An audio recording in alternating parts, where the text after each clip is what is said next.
कशा पद्धतीने या ठिकाणी तुलादान करण्यात आले? बरोबर. 352 वर्षापूर्वी शालिवाहन शके 1596ला छत्रपतींचा राज्याभिषेक झाला. राज्याभिषेकामध्ये बरेचसे विधी झाले. त्यातलाच एक विधी तुलादान.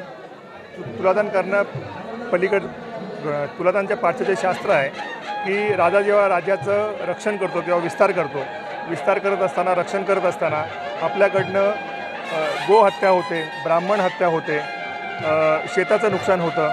त्याचं पापक्षालन व्हावं म्हणून आपण तुलादान करतो.